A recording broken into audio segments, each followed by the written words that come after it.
अखबार के पन्ने में कितनी भी अच्छी खबर छाप दीजिए, 4 दिन के बाद वो अखबार का पन्ना समोसे और पोहे की दुकान पे मिलेगा। बोलो सही है कि गलत है? अखबार का पन्ना, कागज वही है, बड़ा सुंदर कागज है, बड़ा अच्छा कागज है, पर अखबार के पन्ने पर तुम कितनी भी अच्छी खबर छाप दीजिए, कितने भी अच्छी से अच्छी खबर को छाप दिया जाए, पर वो अखबार का पन्ना, वो अखबार 2 दिन के बाद, 4 दिन के बाद, 8 दिन के बाद पोया और समोसा रखते मिलेगा कि नहीं मिलेगा पन्ना। परंतु वही कागज जो अखबार के लिए गया, वही कागज को अगर गीता प्रेस गोरखपुर में भेज दिया जाए और उस पर रामायण भगवत गीता लिखा जाए तो वो पन्ने पर समोसा खाया जाएगा? अरे बोलो तो नहीं, वो समोसे के लिए नहीं रहेगा। चाहे बस उस पर रामायण लिखा गई, उस पर भागवत लिखा गई, उस पर गीता लिखा गई, उस पर शिव महापुराण लिखा गई, उस पर गीता प्रेस गोरखपुर की उस मशीन में जैसे ही वो अखबार का पन्ना अर्थात जैसा कागज अखबार में काम आया वही की वही कागज वहां भेज दिया जाए। कागज वही है, एक ही है, बस उसको इस प्रेस पर भेजा, उस पर खबर भी अच्छी छापी, एक से बढ़कर एक छापी, पर बाद में पोहा और समोसा रखाया। और वही अखबार का पन्ना जब गीता प्रेस गोरखपुर में जाता है तो उसकी कीमत बढ़ जाती है। उसी तरह ये शरीर, उसी तरह ये आत्मा, अगर ये गलत जगह पर जाती है तो इसकी कीमत 4 दिन बाद घट जाती है, और यही आत्मा और यही शरीर शिव महापुराण में जाता है तो कीमत बढ़ जाती है। यही आत्मा, यही शरीर, यही मन, यही चित्त, यही वृत्ति।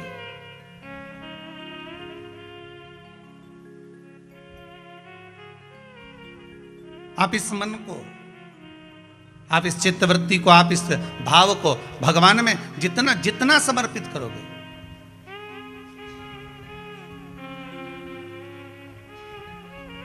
आप जितना परमात्मा की ओर लेकर जाओगे, उतना ये मन शुद्ध होता चले जाएगा।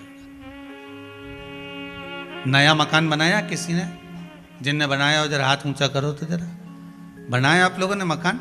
तो मकान बनाए होंगे तो वो जो मकान बनाने वाला मिस्त्री होता है ना, वो कह देता है अब तुम्हारी बिल्डिंग 3 मंजिल की हो गई, ऊपर एक मटकी टांग दो। अरे बोलो सही है कि गलत है? कौन से कलर की टांगो?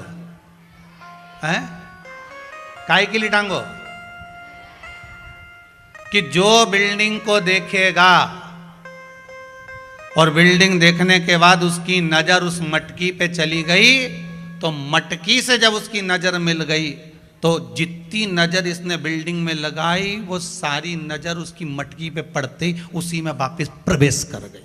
मतलब नजर बिल्डिंग में आई। कहां टांगी मटकी? पीछे,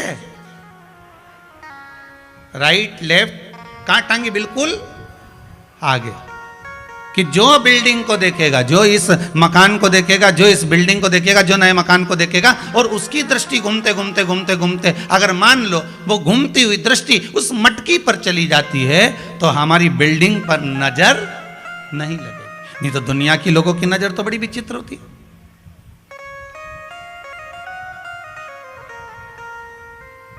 कौन से कलर की टांगी? काले कलर की। बस शिव पुराण भी यही कहती है कि भगवान के मंदिर क्यों जाते हैं, किस लिए जाते हैं, और एक ही देवता है जिसके माथे पे मटकी बंधी रहती है। अरे बोलो तो जम के, कौन सा? देव अधिदेव महादेव, उसके माथे पे हमेशा कलश ही मिलता है। तो किसी ने पार्वती जी शिव जी से पूछी, क्यों भोलेनाथ जी ये बताओ जरा, ये जब गंगा तुम्हारे सिर पर है, भोलेनाथ जी जब गंगा तुम्हारे सिर पे है तो पानी तो यूं निकलना चाहिए, तो ये उल्टा पानी तुम्हारे ऊपर बूंद बूंद टपक रहा है, ये है क्या? शंकर भगवान बोले ये पानी का तो बहाना बना के रखा है, जो भगत मेरा दर्शन करने आता है उसकी नजर तो मेरी मटकी ही उतार देती है। उसकी नजर तो मेरी मटकी ही उतार देती है। जो शंकर के मंदिर में प्रवेश करता है और प्रवेश करते समय बस मेरे उस कलश का दर्शन करता है। कई लोग प्रश्न करते हैं, महाराज जी इस कलश का महत्व क्या है?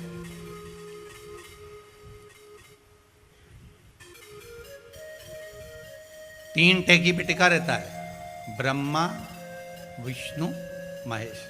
उसके ऊपर कलश, उसमें एक छेद, उसमें से एक एक बूंद पानी नीचे गिरे, अर्थात ब्रह्मा विष्णु महेश एक एक बूंद पानी गिर रहा है, मतलब ये तीनों एक है।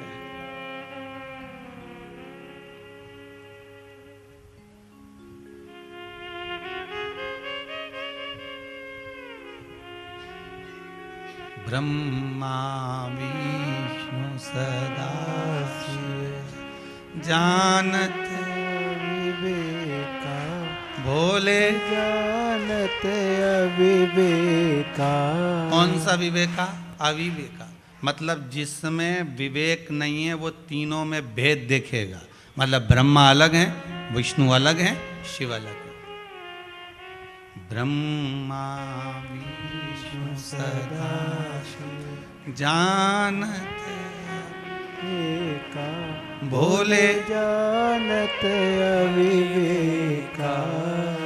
प्रणवाक्षर के मध्य ओम अक्षर के मध्य यह तीनों एका। जय शिवाय। अर्थात ब्रह्मा विष्णु महेश भगवान शिव, ये तीनों उस मटकी को जो झेले हुए हैं और उनका जो बूंद एक एक बूंद गिर रहा है, ये दर्शा रहे हैं कि हम तीन एक हैं। हम में भेद मत करना।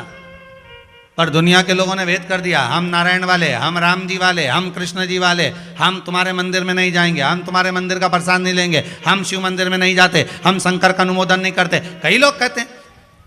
एक बार पार्वती जी ने भी शिव जी से कह दिया था, प्रभु आपको कहीं घर नहीं मिला जो तुमने शमशान में बनाया?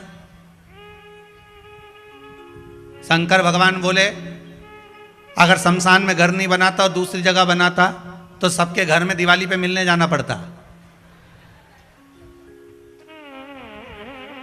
और जब शमशान में घर बना लिया है ना, तो अपने को कहीं नहीं जाना। प्रभु अपन किसी के नहीं जाएंगे, बिल्कुल मत जाओ। और वो अपने यहाँ नहीं आया तो भगवान बोले एक दिन नहीं आएगा, 2 दिन नहीं आएगा, 50 साल नहीं आएगा, 60 साल नहीं आएगा, 70 नहीं आएगा, 80 नहीं आएगा, 100 में तो आएगा। 108 पे तो एम्बुलेंस आ जाती है, तो 100 तो भारी है। तू क्या चिंता करे? तो अलमस्त होके शमशान में भगवान का भजन कर। आकड़िया की रोटी बनाई, काकड़िया की साग, और परसे माता पार्वती जी पावे भोला ना। वो तो अलमस्त होकर पा, तू बिल्कुल चिंता मत कर। और प्रभु अगर कोई मिलने नहीं आया, मान लो उसका मन नहीं करा कि मैं तो आऊं नहीं यहाँ पर, भगवान बोले चिंता मत कर, बांध बांध के लाएंगे। नहीं आएगा तो कोई ऐसे ही बांध के ले आएंगे। तू तो चिंता ही मत कर, तू तो बस भजन कर। और शिव केवल पार्वती से ये बात नहीं करे, शंकर भगवान हर मानव से, प्रत्येक जीव से एक ही बात कहते हैं कि तू मेरा चिंतन कर, तू मेरा भजन कर, तू मेरा स्मरण कर। संसार की कोई नजर तुझे नहीं लग सकती। तू मेरा भजन तो कर। जब मेरे मंदिर में तू आता रहेगा, मेरा दर्शन करता रहेगा, एक ना एक दिन तेरी दृष्टि उस कलश पर तो पड़ेगी, उस मटकी पर तो पड़ेगी। बस उसका स्पर्श, उसका मात्र स्पर्श। कई लोग पूछते हैं, गुरुदेव जो शिव जी के ऊपर मटकी बंधी रहती है, क्या उसमें पानी डालना जरूरी होता है? और अगर पानी भरा हुआ हो तो हमें क्या करना चाहिए?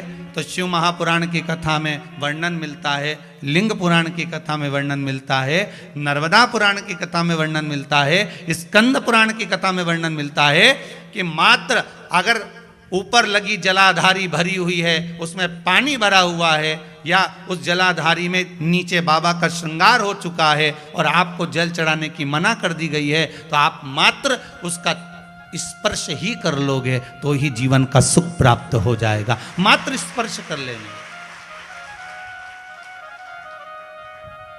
केवल स्पर्श।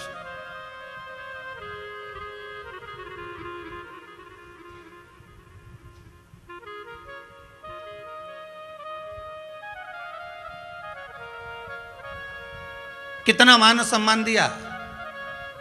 हमारे विद्वान ब्राह्मण जन, कर्मकांडी जब ब्राह्मण जन जब यज्ञ कराने बैठते हैं और जिस सुरवे से घृत की आहुतियां देते हैं, उस सुरवे पर भी मौली बांधकर, पान बांधकर, उसका पूजन कराकर, उस सुरवे को भी सम्मानजनक तरीके से पकड़कर फिर आहुति दिलाते कि ये देवताओं को भाग देने वाला है।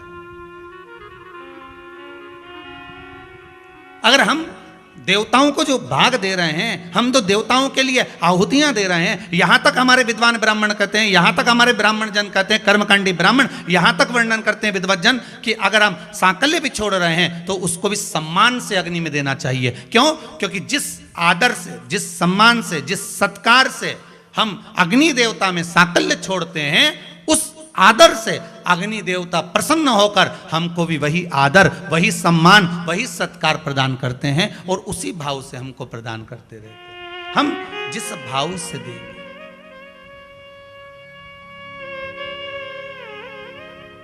उस भाव से मिलता रहेगा।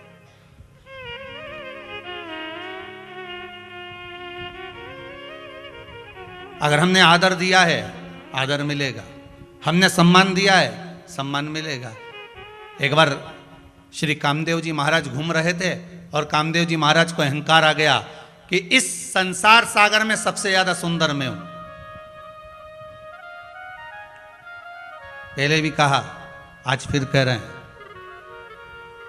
ना काया का, ना माया का, ना धन का, ना वैभव का, ना सत्ता का, ना प्रतिष्ठा का, ना यश का, ना कीर्ति का अहंकार कभी मत करना। अगर अभिमान करना है तो मीराबाई से पूछ लेना उसने किस चीज का अभिमान करा था। मीराबाई कह दे कि मुझे एक बड़ो रे अभिमान कि गुरु मेरो समर्थ है। मीराबाई से पूछा, मीरा तू अभिमान किस बात का करती है? मीराबाई कहती है, मेरा एक अभिमान बड़ा प्रबल है कि मेरा गुरु समर्थ है। तो मीरा, तेरा गुरु समर्थ? अरे तूने तो जो गुरु बनाया वो रविदास जी को बनाया, चमड़े के जूते बनाने वाले को बनाया, तूने गुरु बनाया, एक चर्मकार को बनाया। अगर मीरा तो किसी अच्छे गुरु को बनाती तो हम जान जाते। मीराबाई बोली, उसी में तो आनंद है कि मैंने चमड़े का जूता बनाने वाले रविदास जी को गुरु बनाया है। अरे मीरा, तू राणा के घर की बहू और तू गुरु भी बनाई तो किसको बनाई? मीराबाई कहती है, जात न पूछो साधु की, पूछ लीजिए मोल करो तलवार का, पड़ी रहन दो।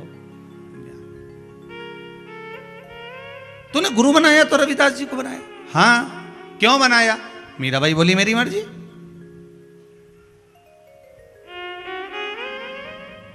कोई जरूरी है कि बहुत चमक दमक देखकर गुरु बनाया जाए?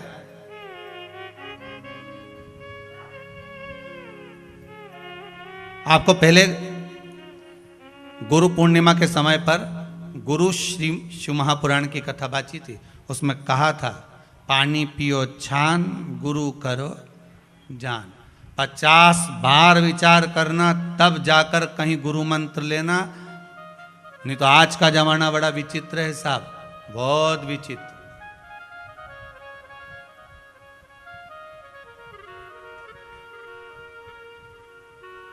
एक होड़ लगी हुई है लोगों के बीच में, गुरुजी बनाना है।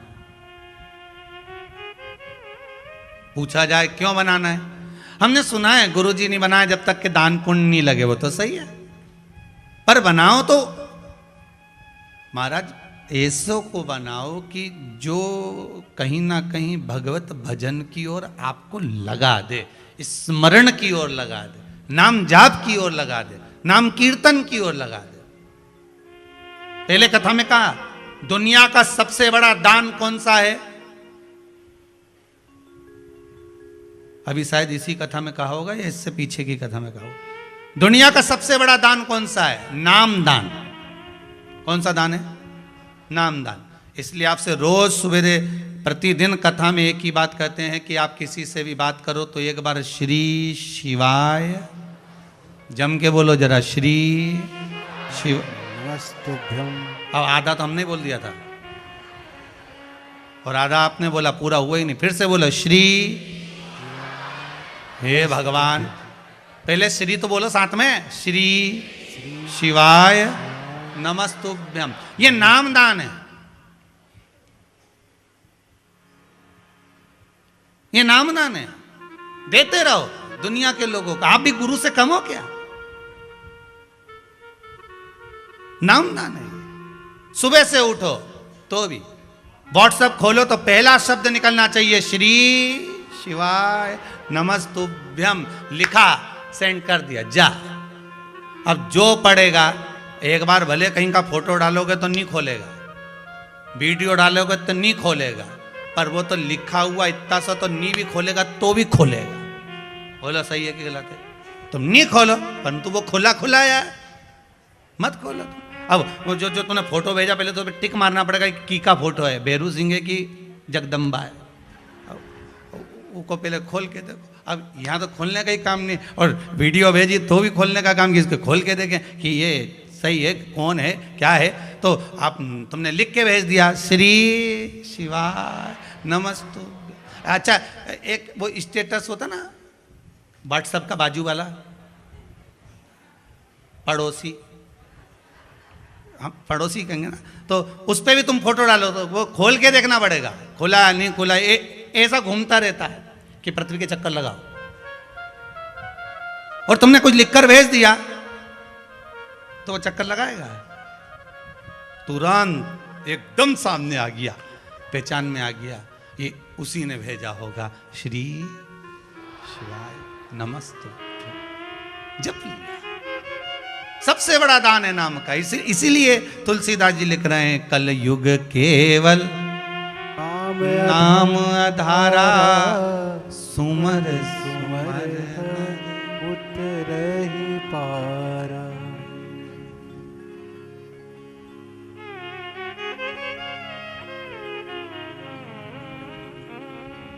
काहे की माला बनी, कौन नाम जपना।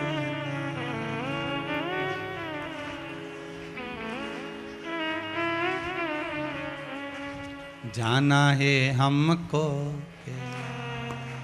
ओ भोले बाबा, जाना है हमको कैलाश, ओ भोले बाबा, जाना है हमको कैलाश, ओ भोले बाबा, जाना है हमको कैलाश, ओ भोले बाबा, जाना है हमको कैलाश, ओ भोले बाबा, हमको कैलाश बोले, हमको कैलाश, हमको कैलाश बोले, हमको कैलाश, ओ हमको कैलाश बोले, हमको कैलाश, हमको कैलाश बोले, हमको कैलाश, ओ जाना है हमको कैलाश, ओ भोले बाबा, जाना है हमको कैलाश,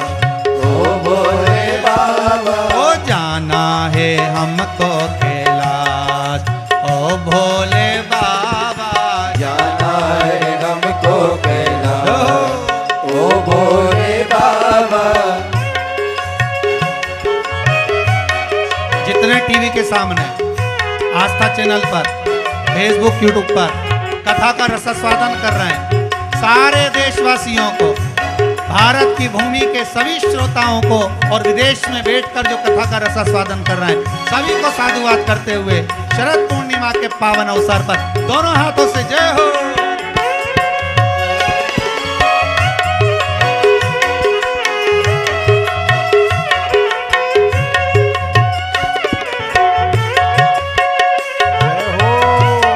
हर भोले, हर हर भोले।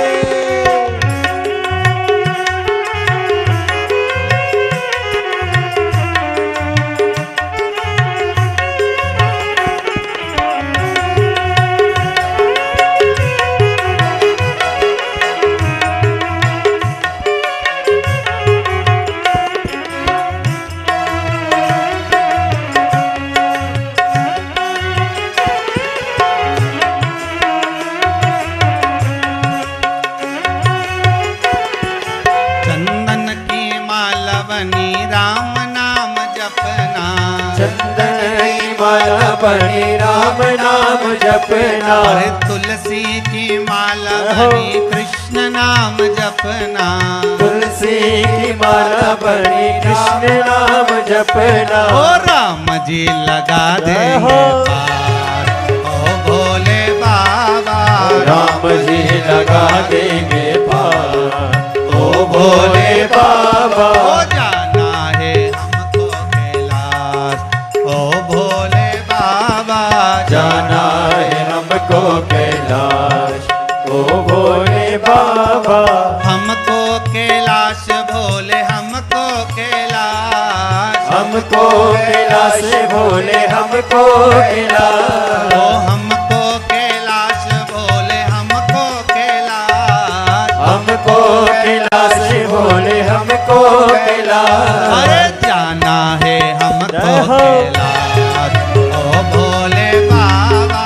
जाना है हमको कैलाश, ओ भोले बाबा।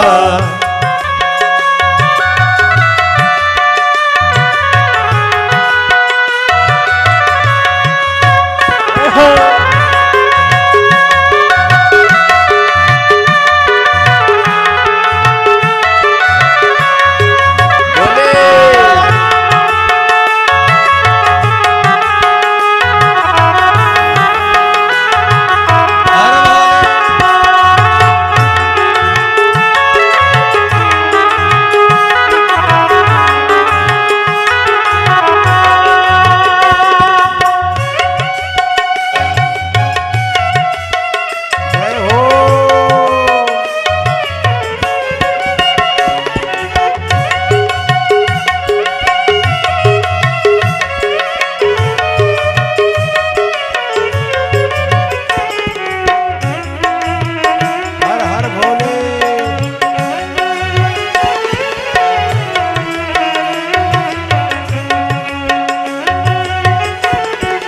काहे की नैया बनी कौन है खिवैया। काहे की नैया बनी कौन खिवैया। पूरी कोरोना में, कोरोना महामारी से पार करने वाली यही शिव महापुराण थी। काहे की नैया बनी कौन है खिवैया। ओ काहे की नैया बनी कौन खिवैया। अरे काहे की नैया बनी कौन है खिवैया। ओ काहे की नैया बनी कौन खिवैया। अरे तो नौ लगा दे हो ओ भोले बाबा।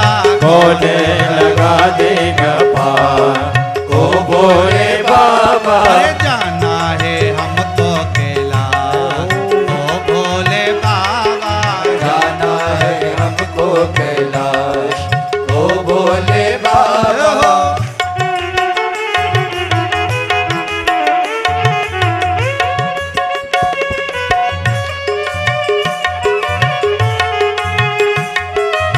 हर भोले।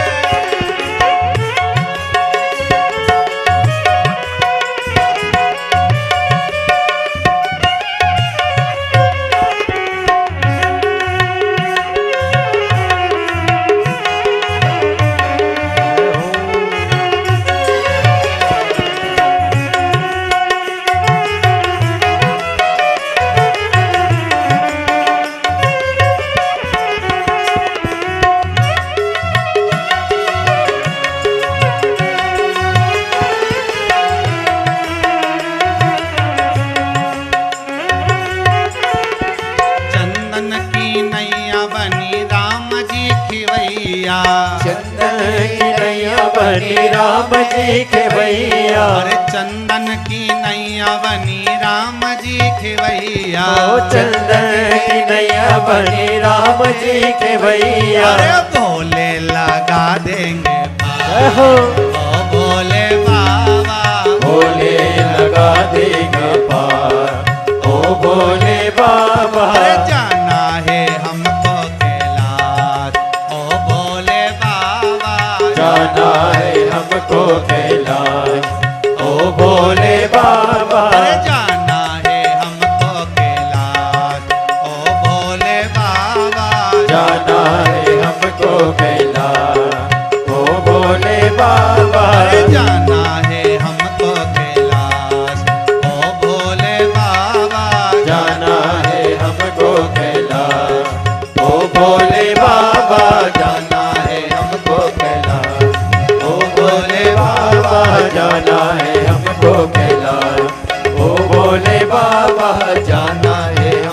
कैलाश ओ भोले बाबा। हर हर महादेव है।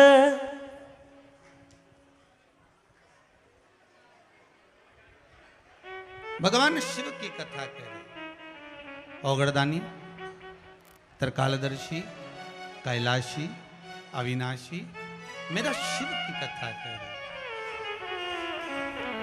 मकान के ऊपर जो मटकी लगी है, वो मटकी नए मकान की नजर को बचा लेती है। और भगवान भूत भावन भूतेश्वर के ऊपर, मेरे शंकर के ऊपर जो जलाधारी लगी है, अपनी 5 बेटियों का नाम उस जलाधारी पर है। जया, विषहरा, शामदी बारी, दौतली और देव। 5 बेटियां।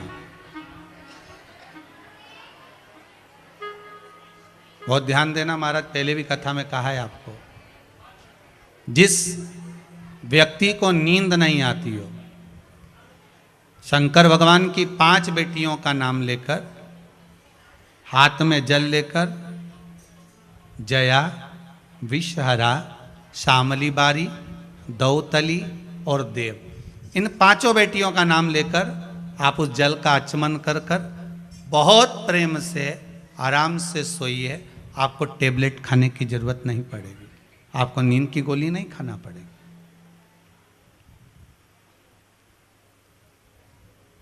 रोज 11-11, 12-12 बजे तक नींद नहीं आएगी, पर जिस दिन कथा,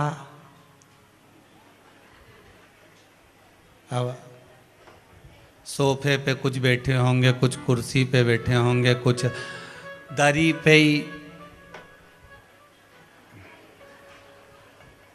अच्छा, आज यहाँ की भी बड़ी आनंद थे, बच्चे लोग बता रहे थे, पंडित लोग। हाँ, तो ब्राह्मण बोल रहे थे, ललित जी भी बोले, प्रशांत जी भी बोले, कहे गुरुदेव आज तो हॉल में लोग गद्दा बिछाए क्या चक गुर्राटा भरने सोए। हमने पूछा क्यों रे, सही में क्या? हाँ गुरुदेव, ये दिन में कोटा पूरा कर रहे रात का।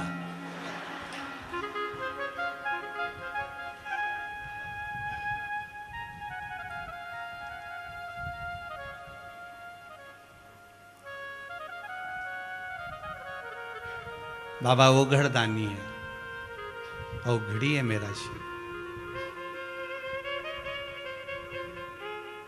वो जो देता है कम नहीं देता।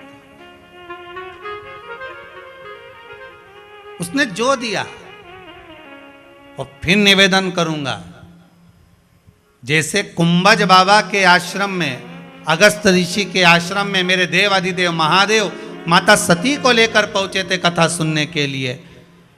शंकर भगवान के मन में था कि मैं राम जी का दर्शन करूं, तो उनको राम का दर्शन मिला।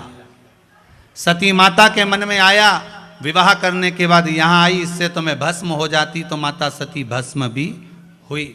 शिव महापुराण की कथा कहती है, रामचरितमानस कथा कहती है, जिस समय हम कथा को श्रवण करने के लिए बैठे, जब हमारी चित्तवृत्ति में कथा प्रवेश कर रही हो, शिव महापुराण की कथा को जब हम सुनने के लिए बैठे, भले हम टीवी चैनल पर सुन रहे हो, चाहे हम फेसबुक यूट्यूब पर कथा श्रवण कर रहे हो, अपने कक्ष में भले पलंग पर सोते सोते कथा सुन रहे हो, लेट कर सुन रहे हो, बैठ कर सुन रहे हो, भोजन करते सुन रहे हो, पानी पीते सुन रहे हो, चाय पीते सुन रहे हो, तुम्हारी मर्जी के अनुसार तुम भाग ग्रहण करते हुए जब कथा श्रवण कर रहे हो, पर एक बात याद रखना कि जो विचार कर कर कथा सुनोगे, मेरा देवाधिदेव महादेव 3 महीने में वो तुम्हारे सम्मुख में प्रकट कर देगा। भाव रखकर सुनो, निर्मल मन सो मोही, आप उत्तम भाव रखकर सुनोगे, भगवान वो भाव को पूर्ण कर देगा। आप निर्मल मन रखकर कथा सुनिए, आपका मन भगवान जिस भाव से, जिस कार्य से हम कथा सुने,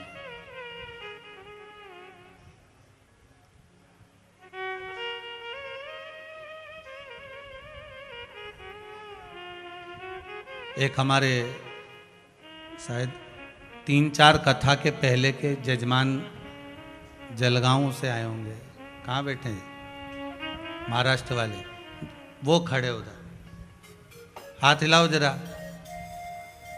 जरा कैमरे वाले भैया दिखाना जरा। ये केवल सूचना देने आए, और किस बात की सूचना देने आए कि कथा करवाने के बाद जब मैं वापस यहाँ से गया तो भोलेनाथ जी ने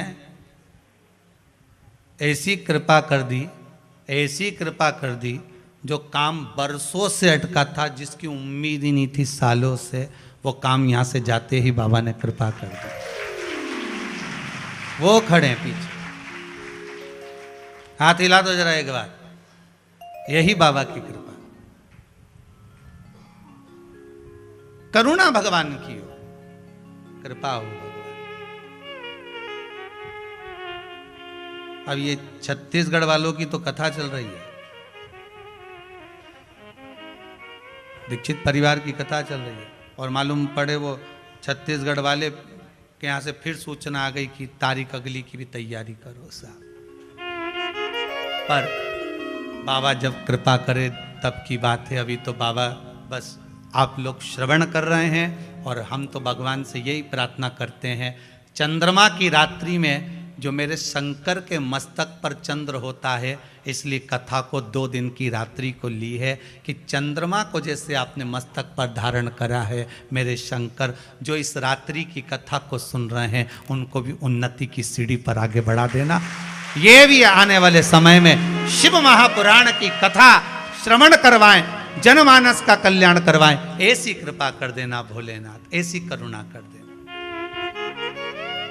आज रात्रि की कथा है, रोज दिन में कथा होती थी तो भले पति दुकान चले जाए, ऑफिस चले जाए, आपके पास में भी काम रहता था, पर आज भोलेनाथ जी ने कृपा करी, पूरे परिवार के साथ बैठकर, भले टीवी पर सुनो, मोबाइल में सुनो, पर कथा, मुझे उम्मीद है हम भले यहाँ बैठकर कथा वाच रहे हैं और आप सब कुबेरेश्वर धाम में बैठे हैं, पर इतना विश्वास है मुझे मेरे भोलेनाथ पर कि जितनी कॉलोनियाँ, जितने नगर, जितने गांव, जितने क्षेत्र हैं, एक एक के मोहल्ले में जाकर घूम कर आना, टीवी की आवाज में आपको शिव महापुराण की कथा ही सुनने को मिल रही है।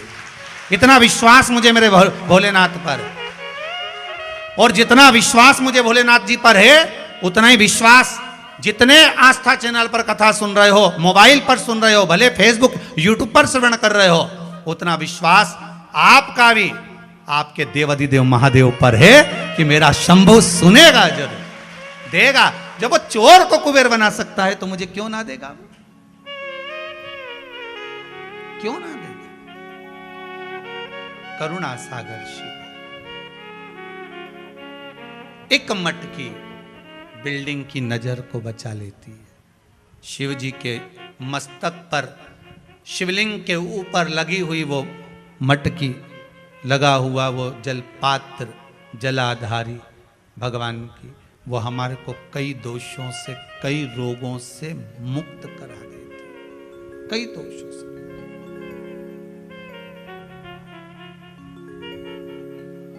महाराज,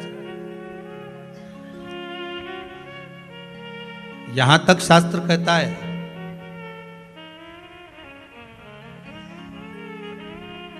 वाणी से विहीन व्यक्ति, दृष्टि से विहीन व्यक्ति, श्रवण शक्ति से विहीन व्यक्ति,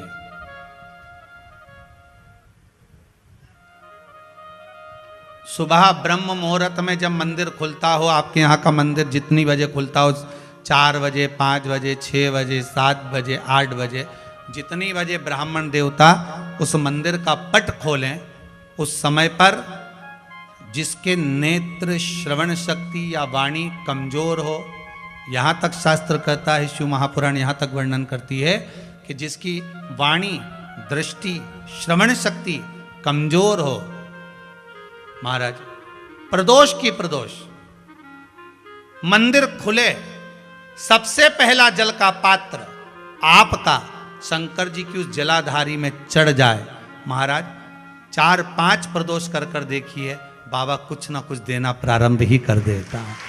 4-5 प्रदोष करिए, विश्वास रख कर करना। आज कोई आए थे, वो कह रहे थे गुरुजी हमने प्रदोष का वो करा था, कोई उपाय, शायद बैठे होंगे कहीं, तो कहा गुरुदेव वो प्रदोष वाला हमने करा, बाबा ने हमारी बड़ी कृपा करी, हमारा कार्य सफल हो गया। ये करुणा सागर की कृपा। विश्वास से है तो शिव है। मानो तो मैं गंगा मां हूं, ना मानो तो बहता पानी। ये आपके ऊपर है, आप क्या मान रहे हो। भगवान तो हर जगह पर मार्ग प्रशस्त करने की बात करता है।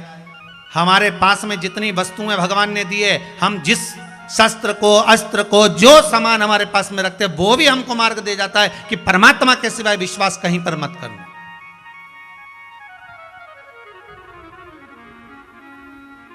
बैंक में जाते हो, दरवाजे पर द्वारपाल मिलता है, उसके कंधे पर बंदूक टंगी रहती है।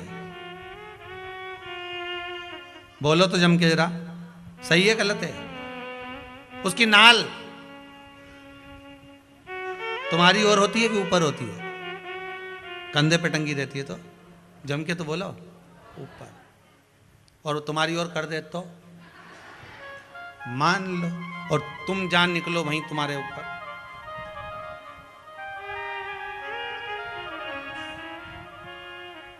कंधे पर टंगी है, वो बाजार में भी घूम रहा है तो उसकी नली ऊपर। और अगर वो एसी कर दे तो, या इधर कर दे तो लोग कहेंगे दादा ये काम तमाम कर देगा, तुरंत पुलिस के फोन करा, इसके लेके जाओ, ये पीछे पड़ा हुआ है।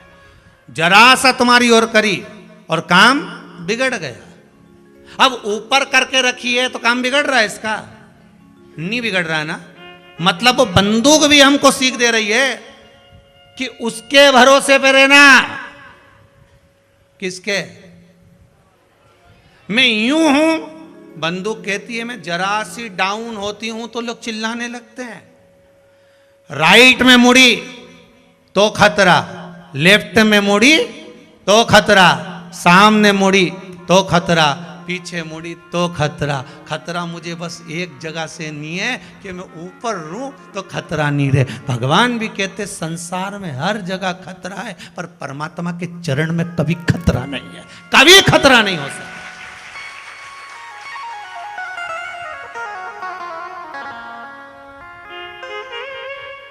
दुनिया में हर जगह खतरा है।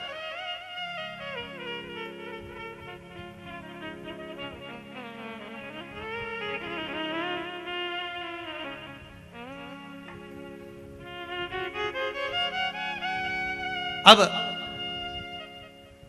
बंदूक भी कह रही है कि उसके भरोसे पर जीना प्रारंभ कर लो। अभी कोरोना महामारी में ना तो कोई दुकान थी, ना कोई व्यापार था, ना कोई व्यवसाय था। कई लोगों की सर्विस, नौकरी सब छूट गई, कई लोगों की। और अभी भी कई घर ऐसे हैं जहां पर नौकरी नहीं, सर्विस नहीं, उसके बाद भी तुमको 2 रोटी वो दे रहा है। बोलो दे रहा है कि नहीं दे रहा है? कोई व्यापार नहीं तो भी वो दे रहा।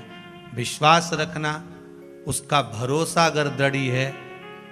और हम तो कहेंगे जिनकी नौकरी नहीं, सर्विस नहीं, व्यापार नहीं, बाबा से प्रार्थना जरूर, भले टीवी के सामने बैठकर करना, चाहे मोबाइल पर करना, पर करना जरूर कि कुबेरेश्वर महादेव, हे भंडारी, सुना है मैंने, मेरे महाकाल राजा, मेरे विश्वनाथ, मैंने सुना है कि आपके दरबार से कोई खाली नहीं गया। बहुत आस है, विश्वास है।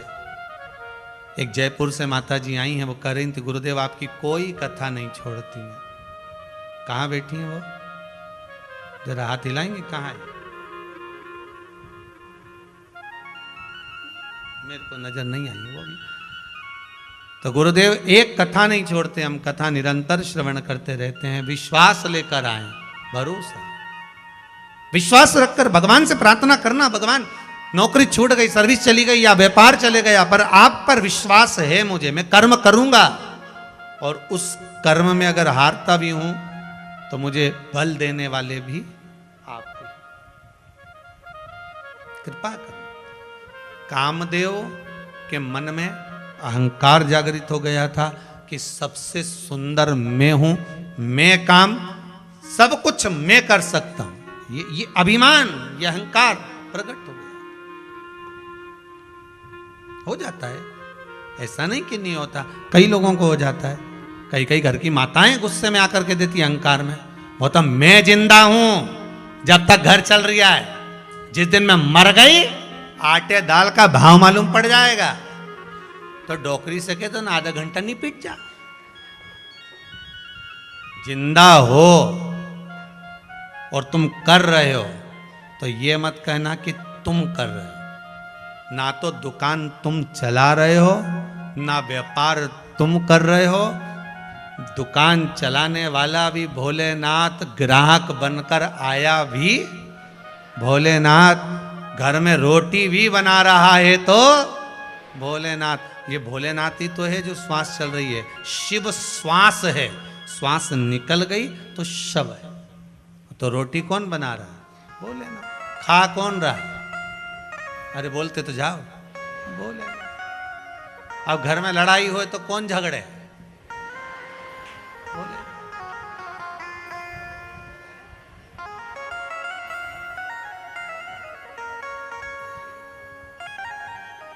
झगड़ा भी कौन कर रहा है? और जम के तो बोलो भोलेनाथ। किस लिए झगड़ता है? घर में झगड़ा होता क्यों है?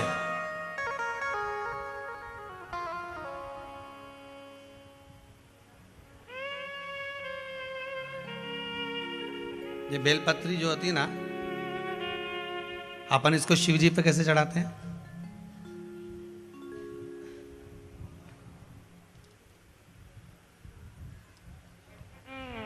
जैसे ये शिवलिंग है, ठीक है, और ये बेलपत्री को अपन ने शंकर जी पे चढ़ाया। इसी तरह चढ़ाते हो ना आप लोग, शिव जी पे चढ़ाया। पहले इससे प्रथम वाली कथा में कहा था, जब विशेष कोई कार्य होता है तो बीच वाली बेलपत्र पर शहद लगाकर बाबा पर उसको लगाकर जाया जाता है।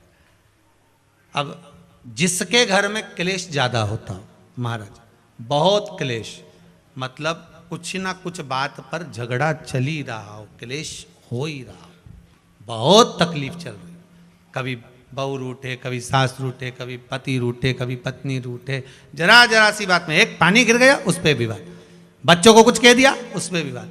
तो ये जो बेलपत्री की ये जो भाग होता है, इस बेलपत्री का जो डंडी का जो भाग होता है, इस भाग को, बेलपत्री के इस भाग को महाराज, ऐसी कैसी बेलपत्र, बस ये भाग को बेलपत्री के वृक्ष के नीचे शहद लगाकर इस पत्ती पर ऐसे ही बेलपत्री की जड़ में उस भाग को लगाकर या रख के आ जाइए। केवल एक ही बार करना, किसी भी प्रदोष पर कर लेना महाराज। फिर एक प्रदोष से दूसरी प्रदोष तक तुम्हारे घर में कभी क्लेश नहीं हो सकता, ये पक्का है, झगड़ा होगा ही नहीं। हाँ, वो जानबूझ के झगड़ लो तो बात दूसरी है। किसी और वाला महाराज की बात झूठी करना है तो अपन तो झगड़ो, चाहे कुछ भी हो जाए। अब भाई कई लोग तो होते हैं विरोध में खड़े होने वाले, तो उनका मन, इनने किया अपन को नहीं करना, जा अपन को नहीं करना। तो अब कहीं का कह दे कि भाई अपन को तो अब घर में झगड़ा ही नहीं हो रहा, तो वो झगड़ा कराने के लिए मन में सोचे कि नहीं अपन तो झगड़ेंगे चाहे कुछ भी हो जाए। होता है कई बार ऐसा ऐसा मन में भाव जागृत हो जाता है कि भाई देखना पड़ेगा अपन को, प्रैक्टिकल तो करो। पर हम भी कहते हैं प्रैक्टिकल करो और जरूर करो। एक महाराज जी प्रवचन दे रहे थे, प्रवचन में कह रहे थे शराब नहीं पीना चाहिए, मदिरा नहीं पीना चाहिए, ये गंदा नाली का पानी है, क्यों पीते हो, गटर में पड़े मिलोगे, बर्बाद हो जाओगे। वहीं महाराज का पहचान वाला बैठा था, उठकर खड़ा हो गया, ओ महाराज तुम इतनी बड़ी बड़ी बात कह रहे हो, तुम्हारा सग्गा भाई पी के गटर में पड़ा है, पहले उसको तो ज्ञान दे लो फिर हमको देने ला। महाराज जी चुप रहे, कुछ नहीं बोले। थोड़ी देर बाद बोले, भैया देखो मैं भी प्रवचन कर रहा हूँ, मेरा भाई भी प्रवचन कर रहा है, बस अंतर इतना है मैं मुंह से समझा रहा हूँ, मेरा भाई प्रैक्टिकल करके दिखा रहा है। तुम जैसे समझना चाहो समझ जाइए, समझना आपको है, आप कैसे समझोगे ये आपके ऊपर है।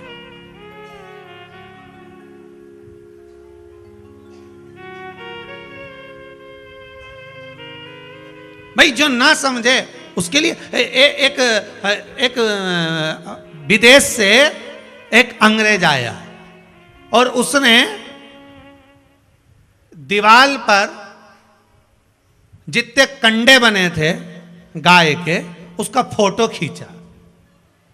तो उसको गांव के 10-12 लोग देख रहे थे और वो बढ़िया हेट मेट लगा के फोटो खींच रहा था, चश्मा लगा के। तो उसको बड़ा आश्चर्य हो रहा था। तो गांव के लोगों ने पूछ लिया,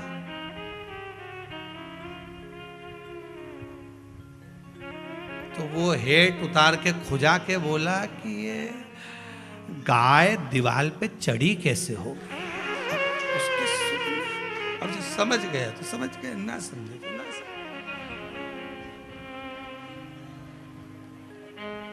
तो गांव का व्यक्ति खड़ा था, उसने कहा हेट वापिस लगाओ, फोटो खींचो, जाओ।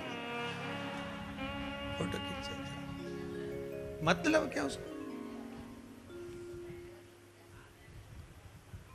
कामदेव का अहंकार आ जाता है कभी कभी, मानव को अहंकार आ जाए। बहुत दुकान तुम चलाओ, खूब आराम से तुम दुकान चलाओ, खूब घंटों तक दुकान